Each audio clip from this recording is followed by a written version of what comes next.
Então, pessoal, vamos compreender agora como que esse tipo de reação química pode cair na tua prova, seja do Enem, da FUVEST e outros vestibulares, certo? Então, vamos aqui fazer um exercício. Imaginemos aqui o cobre metálico, que é representado com esse zero aqui em cima, né, que vai identificar aqui o estado de oxidação dele, né?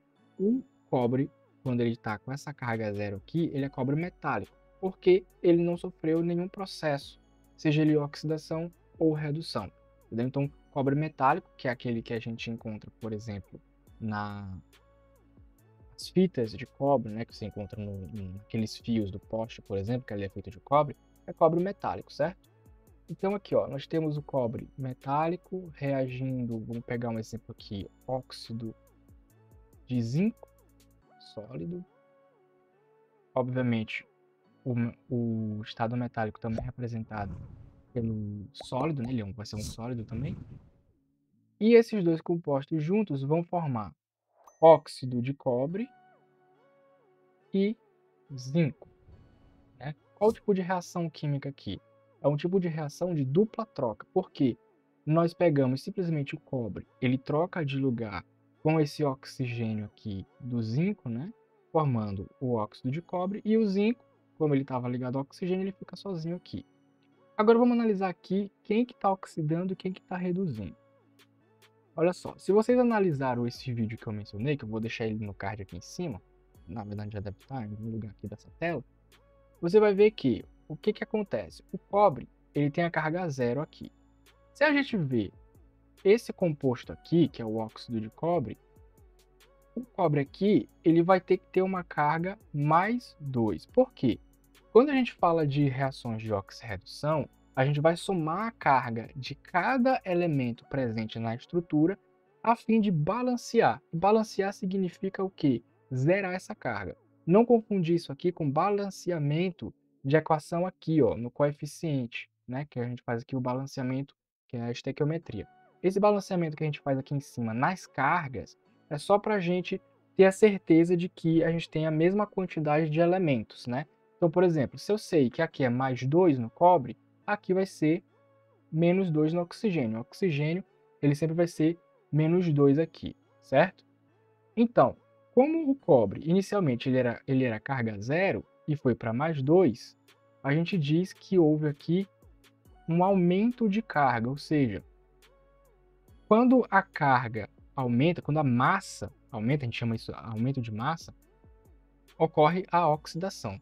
Logo, a gente pode inferir aqui que quem está oxidando é o cobre, certo? Então, o cobre sofreu a oxidação. Em contrapartida, se nós observarmos aqui, a gente vai aplicar o mesmo esquema, certo? O oxigênio aqui é 2 menos e o zinco é mais 2. Porém, do outro lado da reação, aqui no lado dos produtos, você repara que agora o zinco ele está sozinho. E aqui é uma dica: sempre que o metal aparecer sozinho, sem estar ligado a nada, ele está no estado metálico, ou seja, aqui ele é carga zero. Logo, aqui a gente percebe que o zinco ele foi de mais 2 para zero. Então a gente diz que ele sofreu uma redução. Por quê? Porque ele reduziu a massa. Quando a gente fala reduzir a massa, é basicamente associar com oxidou ou reduziu. Né? Nesse caso, se eu aumento a massa, estou oxidando. Se eu reduzo a massa, eu estou reduzindo. Né? Então, esse oxidar ou reduzir, ou seja, esse aumentar ou diminuir a massa, está relacionado com a quantidade de cargas, né? A transferência de cargas que eu tenho ali, se eu vou aumentar a quantidade de cargas ou reduzir, certo? Então, esse aqui é só um exemplo bem simples, bem tranquilo para a gente compreender um pouco sobre oxirredução, tá? Agora eu quero mostrar um outro exemplo para vocês aqui. Agora vamos observar uma ilustração sobre esse mesmo aspecto que eu mostrei para vocês, essa mesma reação química que eu mostrei para vocês anteriormente. Olha só. Aqui nós temos duas soluções químicas, né, nesse becker. Esse recipiente aqui nós chamamos de becker, é muito utilizado no laboratório, certo? Aqui nós temos uma solução com sulfato de zinco e a outra aqui sulfato de cobre. Percebam que nas duas soluções nós temos aqui a representação do zinco no estado iônico, né, que é o zinco 2+, e o cobre iônico, que é o cobre 2+. Isso acontece porque, para que nós tenhamos corrente elétrica, é necessário ter elétrons transitando. Olha só, aqui nessa chapa de zinco, os elétrons partem dessa solução e vêm para esta solução daqui. E nesse caminho a gente tem a condução de eletricidade. E isso só acontece porque existe transferência de carga do cobre para o zinco. Lembra que eu falei no começo que a gente tem dois polos, o cátodo e o anodo? Então, no cátodo é onde vai ocorrer a redução. Logo, se naquela reação anterior eu falei para vocês que quem vai reduzir vai ser o zinco, então a redução ela vai estar vindo daqui.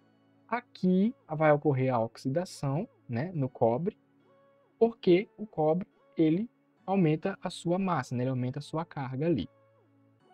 Essa ilustração aqui que eu estou colocando é só para vocês entenderem que existe todo um caminho para que essa reação aconteça.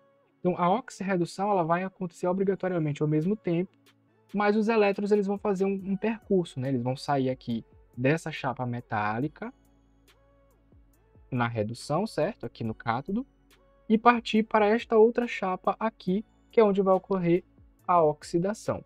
E aí, nós temos esses dois aspectos. Ó. Desse lado aqui nós temos o cátodo, que é onde vai ocorrer essa redução, e aqui o anodo, que é onde vai ocorrer essa oxidação.